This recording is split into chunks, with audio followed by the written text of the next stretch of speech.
मेरा तो सपना है कि हवाई जहाज में कौन लोग बैठने चाहिए। ये जो एक बना हुआ है ना, बड़े बाबू, बड़े बड़े लोग, धनी लोग, ये दुनिया उन्हीं के लिए है।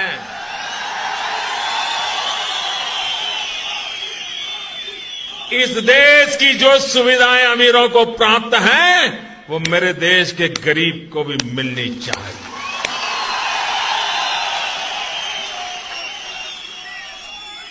जो सामान्य व्यक्ति हवाई चप्पल पहन करके घूमता है, वो मुझे हवाई जहाज में दिखना चाहिए। ये मेरा सपना है। बचना चाहिए कि नहीं बचना चाहिए?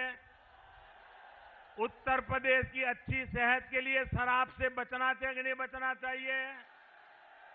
अच्छे भारत के भविष्य के लिए शराब से बचना चाहिए कि नहीं बचना चाहिए?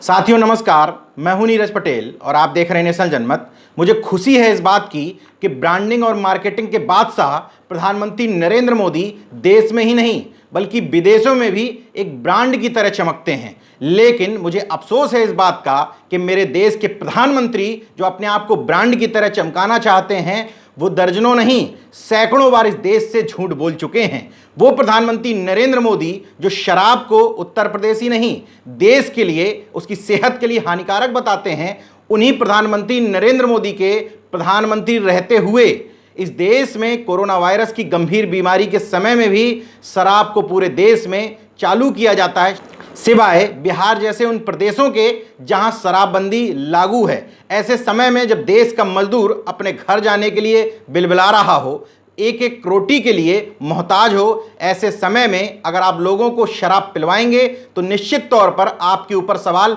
उठेंगे। और उन कथनों का क्या होगा जो आप लगातार एक प्रवचन की तरह लोगों को देते रहते हैं। गोदी मीडिया के चहेते ब्रांड मोदी जब अपने भाषणों में ये कहते हैं कि मैं चाहता हूं कि पैदल चलने वाले लोग भी हवाई जहाज से यात्रा करने लगे, खूब तालियां बजती हैं, खूब सीटी बजाई जाती हैं, मोदी मोदी के जयकारे लगाए जाते हैं। लेकिन कोरोना काल में ये सारी हकीकत निकल कर के सामने आ गई है। मैं इसलिए कहता हूं कि मेरे देश के प्रधानमंत्री झूठ बोलते हैं क्योंकि इस समय वो देश के प्रधानमंत्री हैं और उन्हीं के प्रधानमंत्री रहते हुए उनकी ही पार्टी भारतीय जनता पार्टी से जुड़े हुए 3 राज्य, कर्नाटक, वहां भी बीजेपी की सरकार, मध्य प्रदेश में भी बीजेपी की सरकार और उत्तर प्रदेश में भी भारतीय जनता पार्टी की सरकार, इन तीनों राज्यों में लेबर लॉज को पूरी तरीके से धता बता दिया गया है। उत्तर प्रदेश और मध्य प्रदेश में बकायदा श्रम कानूनों के अध्यादेश ला करके संशोधन करके उनको कमजोर कर दिया गया है। पहले से ही देश भर में आप जानते हैं कि लेबर लॉज का पालन कितना किया जाता था। अब कोरोना काल में अर्थव्यवस्था का बहाना बनाते हुए उत्तर प्रदेश में और मध्य प्रदेश में 1000 दिन यानी कि 3 सालों से ज़्यादा समय के लिए लेबर लॉज को स्थगित कर दिया गया है। वहीं कर्नाटक की वीएस येदियुरप्पा सरकार एक कदम आगे बढ़ते हुए मजदूरों को उनके घर जाने से रोक देती है। 10 ट्रेनों की अनुमति जो रेलवे से ले चुकी थी कर्नाटक की सरकार, उसने ये कहते हुए निलंबित कर दी कि अब हम अपने राज्य से मजदूरों को उनके राज्य में नहीं भेजना चाहते। वीएस येदियुरप्पा भारत के संविधान के हिसाब से ये कैसे तय कर सकते हैं कि कौन सा मजदूर उनके प्रदेश में रहेगा या नहीं रहेगा? लेकिन वीएस येदियुरप्पा ने अपनी सरकार की हनक के दम पर, चूंकि उनकी बैठक हुई तमाम सारे बिल्डर्स के साथ और बिल्डर्स ने कहा कि ये सारे प्रवासी मजदूर अगर चले जाएंगे तो हम काम किससे करवाएंगे। इसके बाद वीएस येदियुरप्पा ने सारी ट्रेनें कैंसिल करवाई और एक तरीके से बंधुआ मजदूरों की प्रथा को वापस लाते हुए कह दिया कि हम तुमको अपने प्रदेश से बाहर नहीं जाने देंगे। उन लोगों को सोचना चाहिए इस देश में वर्तमान में जो स्थिति है, जो लोग कहते हैं कि दूसरे प्रदेशों से आकर के मजदूर हमारे प्रदेशों में रहते हैं और हमारे प्रदेश की अर्थव्यवस्था को नुकसान पहुंचाते हैं। आज ऐसे पार्टी के लोगों को और इस तरीके के बयान देने वालों को सोचना चाहिए कि प्रवासी मजदूरों को आपको अपने प्रदेशों में इसलिए रखना पड़ रहा है कि आपके उद्योग धंधे और बड़े बड़े रईस बने रहें, क्योंकि वो इन्हीं श्रमिकों का खून चूस चूस कर रईस बनकर रह पाते हैं। विपक्ष ने सवाल उठाए, मजदूर कर्नाटक से पैदल ही निकल पड़े। इन सब के बाद भी वीएस येदियुरप्पा सरकार ने थोड़ा बहुत झुंझुना तो थमाया मजदूरों को, लेकिन वो सरकार अभी तक ये तय नहीं कर पाई कि इन लोगों को उनके राज्य भेजना है या नहीं भेजना है। कम से कम प्रधानमंत्री नरेंद्र मोदी, जो बाबा साहब की मूर्ति के सामने सर झुकाते हैं, अपने आप को उनका अनुयायी बताते हैं, कम से कम उनको इस मामले में दखल देना चाहिए था।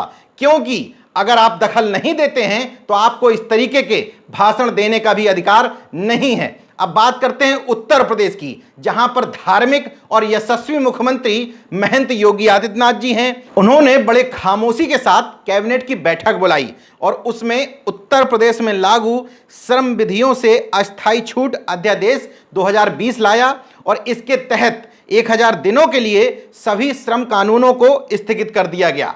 मतलब अब लेबर शिकायत नहीं कर पाएंगे कि उनसे 8 घंटे से ज़्यादा काम कराया जा रहा है, निश्चित सैलरी नहीं मिल रही है, उनकी सिक्योरिटी और सेफ्टी का क्या हो रहा है। ये सारी चीज़ें अब उत्तर प्रदेश में धता हो गई हैं। लेबर लॉज खत्म हो गए, लेबर कोर्ट का 3 साल तक कोई मतलब नहीं रह गया। उप श्रम आयुक्त और श्रम आयुक्त केवल मजदूरों की लिस्टिंग करने भर के लिए रह गए हैं। हालांकि जब इस बात पर हंगामा मचा तो उत्तर प्रदेश के श्रम मंत्री स्वामी प्रसाद मौर्य बोले कि इस संशोधन से मजदूरों के हितों और अधिकारों पर कोई संकट नहीं आएगा। तो वही मैं आपसे पूछना चाहता हूं मंत्री जी कि आखिर कैसे नहीं आएगा? जो प्रेस रिलीज सरकार द्वारा जारी की गई है उसमें स्पष्ट तौर पर उल्लेख क्यों नहीं किया गया है कि अगर किसी मजदूर को न्यूनतम सैलरी नहीं दी जाती है और वो लेबर इंस्पेक्टर से कंप्लेंट करता है तो नए नियम के हिसाब से क्या किसी कंपनी पर कार्रवाई की जा सकती है या नहीं की जा सकती है? 1000 दिन तक लेबर लॉज को स्थगित करने का मतलब तो मुझे यही समझ में आता है, आप अपनी सरकार को किरकिरी को बचाने के लिए कुछ भी कहते रहें। हकीकत यही है कि भले ही आप श्रम मंत्री हों, लेकिन एक बार कहा गया होगा कि कैबिनेट में प्रस्ताव लाना है तो आपकी इतनी हिम्मत नहीं थी कि आप उसको बदलने की जहमत उठा पाएं।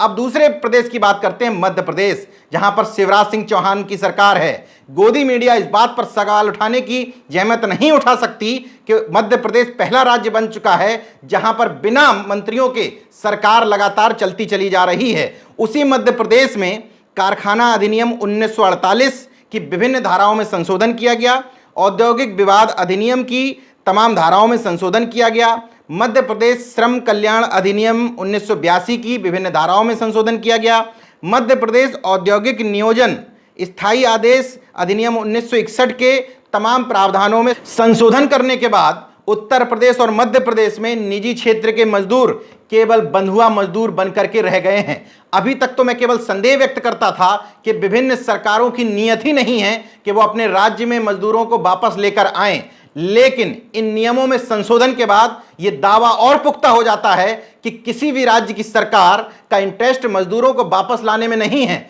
बल्कि उनकी जो किरकिरी हो रही थी, उनके वोट बैंक पे जो खतरा मंडराने लगा था, उसको कुछ दिन टालने के लिए कुछ मजदूरों को वास्तव में वापस लाया गया। उनकी बड़ी बड़ी हेडलाइन बनवाई गई और मीडिया में प्रसारित किया गया कि हम देखो तमाम सारे मजदूरों को वापस लेकर के आ गए हैं। हकीकत यही है कि अगर वास्तव में आप लोग मजदूरों को वापस लेकर के आना चाहते हैं तो उनको रजिस्ट्रेशन और फॉर्म भरने के खेल में मत उलझाइए। मैंने पहले ही कहा था कि अगर आपकी नीयत ठीक है तो तमाम सारी राज्य सरकारें अपने यहां बड़ा एक कॉल सेंटर बनाएं, उसमें लोगों को बैठा लें। जब नेशनल जनमत जैसे छोटे संस्थान के पास इस समय हकीकत यह है कि मेरे 2 नंबर जो वीडियो में प्रसारित करता हूं, उन दोनों नंबरों के फोनों को अगर चेक कर लिया जाए तो 24 घंटे में 1000 से लेकर 1500 मजदूरों के फोन उस पर आते हैं। इतना छोटा संसाधन वाला व्यक्ति हूं मैं, तो सोचिए विभिन्न राज्य सरकारों के पास कितनी बड़ी फौज है। अगर आपकी नीयत ठीक है तो आप इस तरह से व्यवस्था कराइए कि मजदूर आपको फोन करके बताएं कि हम और हमारे साथ 1000, 2000, 3000 की संख्या में कितने सारे मजदूर देश के इस हिस्से में फंसे हुए हैं। यह बेहद आसान काम है। इसमें किसी मजदूर को साइबर कैफे जाने की जरूरत नहीं है, किसी मजदूर के फोन में इंटरनेट होने की जरूरत नहीं है, किसी मजदूर को अंग्रेजी में कुछ पढ़ने समझने की जरूरत नहीं है, किसी को कोई वेबसाइट खोजने की जरूरत नहीं है।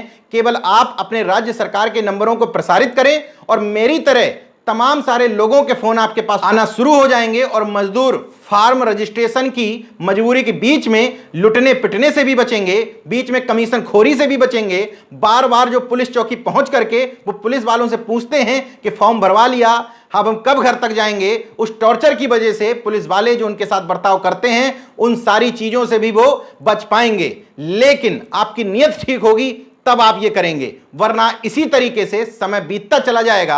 आप मजदूरों को कभी फॉर्म कभी रजिस्ट्रेशन के खेल में उलझा करके रखेंगे। अब नेशनल जनमत का ब्रांड मोदी से दूसरा सवाल, लॉकडाउन के बाद इतने दिनों में आपने ऐसी कौन सी चीज हासिल कर ली कि अंतर्राष्ट्रीय यात्राओं पर जो प्रतिबंध आपने लगाया था, अब आपने कहा कि हम विदेशों से भी भारत में फंसे हुए लोगों को वापस लेकर आएंगे, उनसे पूरा शुल्क वसूला जाएगा। तो स्वाभाविक तौर पर इतना शुल्क कौन लोग दे पाएंगे, यह भी आपको पता है। इसलिए आप ये समझ सकते हैं कि विदेशों से जो लोग भारत लाए जा रहे हैं, उनकी पहली वजह तो यह है कि वो लोग डिसीजन मेकर की स्थिति में हैं और भारत सरकार की छवि को बना और बिगाड़ सकते हैं। इसलिए क्योंकि ब्रांड मोदी को सबसे ज्यादा अगर किसी चीज की चिंता है तो वो चिंता है अपनी इमेज की। तो वो विदेशों में अपनी इमेज को ठीक ठाक रखने के लिए और साथ ही साथ विदेशों का प्रेशर जो पड़ रहा था भारत पर, इसलिए क्योंकि गल्फ कंट्रीज समेत तमाम सारे देशों में कोरोना संक्रमण को बढ़ाने में भारत देश के लोगों का बहुत बड़ा योगदान है। कुवैत एक देश में ऐसा जानता हूं जहां पर जो लोग कोरोना संक्रमित निकले थे उसमें से आधी संख्या तकरीबन भारतीयों की थी, लेकिन उन लोगों ने कभी भी भारतीयों को इस बात को लेकर ब्लेम नहीं किया।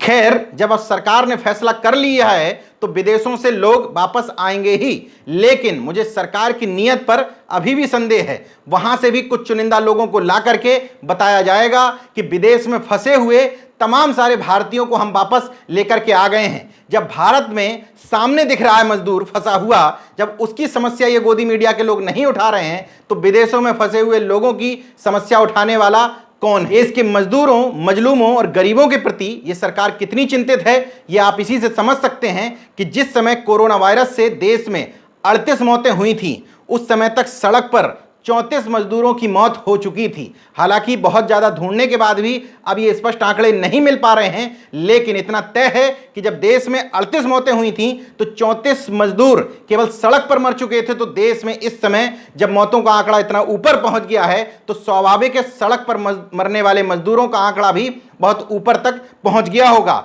तमाम सारी खबरें कहीं कहीं छुपी आपको मिल जाएंगी कि 1200 किलोमीटर चलने के कारण कोई मजदूर हार्ट अटैक से मर गया, कोई बिलक के मर गया, कोई पानी की कमी से मर गया, कोई खाने के अभाव में मर गया। तमाम सारे ऐसे मजदूर हैं जो घर से निकलने के बाद पैदल चल के मर जा रहे हैं। जब सरकारों से आप पूछते हैं तो वो कहते हैं कि हमने मजदूरों से अपील तो की है कि धैर्य बनाए रखें, पैदल घरों से ना निकलें, लेकिन सवाल आखिर वही है कि पैदल घरों से कब तक ना निकलें। रजिस्ट्रेशन भी करवा लिया, 3-3, 4-4 बार फॉर्म भी भर लिए, आपने बार बार वेबसाइट बदल के बताई, वो भी सारा कुछ कर लिया, लेकिन मजदूरों को यह पता ही नहीं है कि उनके पास फोन कब तक आएगा। भले ही आप एक हफ्ते बाद का समय दीजिए, लेकिन कम से कम मजदूरों को यह तो पता चल जाए कि हम इस दिन तक बाहर निकल पाएंगे। लगातार इसी आस में जब उनकी आस टूट जाती है, जब उनको भूख बर्दाश्त नहीं होती है, जब घर के बच्चे खाना मांगते हैं, तो वो इसी आस में कि शायद हम अपने घर पहुंच जाएं। इसका मतलब देश में मौजूदा दौर में यह स्थिति आ चुकी है कि मजदूर का मतलब अब श्रमिक नहीं है, बल्कि उद्योगपति का गुलाम है। जो पहले व्यवस्था लागू थी उसी तरीके की व्यवस्था कमोबेश भारत में आ चुकी है। इस स्थिति को लाने के लिए केवल सरकारें जिम्मेदार नहीं हैं, हमारी आपकी मानसिकता और वो भारतीय संस्कार इसके लिए जिम्मेदार हैं, जिसमें आप श्रम को महत्व देने की बजाय जाति के आधार पर लोगों का महत्व तय करते हैं। यही वजह है कि भारत में गधे का सम्मान नहीं है बल्कि हाथी की पूजा होती है, जबकि गधा आपका घर बनाने के लिए पूरा बोझा ढोता है, आपके काम आता है। हाथी थुलथुल शरीर लेकर के बड़े शरीर का जरूर होता है, लेकिन हकीकत में सीधे तौर पर आपके काम नहीं आता है, लेकिन फिर भी आपके लिए वही व्यक्ति पूजनीय है। इसलिए अपनी मानसिकता बदलें और देश में श्रम को और श्रमिकों को पर्याप्त महत्व और सम्मान दें। कोरोना काल में यही एक नसीहत है जो आप लोग समझ लें कि श्रम और श्रमिकों के बिना देश चल ही नहीं सकता। देखते रहिए नेशनल जनमत, जागरूक और सजग बने रहिए। जय विज्ञान, जय संविधान, जय लोकतंत्र। धन्यवाद। दोस्तों, अगर आपने मेरा YouTube चैनल सब्सक्राइब नहीं किया तो प्लीज़ सब्सक्राइब कर लें और उस बेल आइकन पर जरूर क्लिक करें, जिससे जो मेरे न्यू वीडियो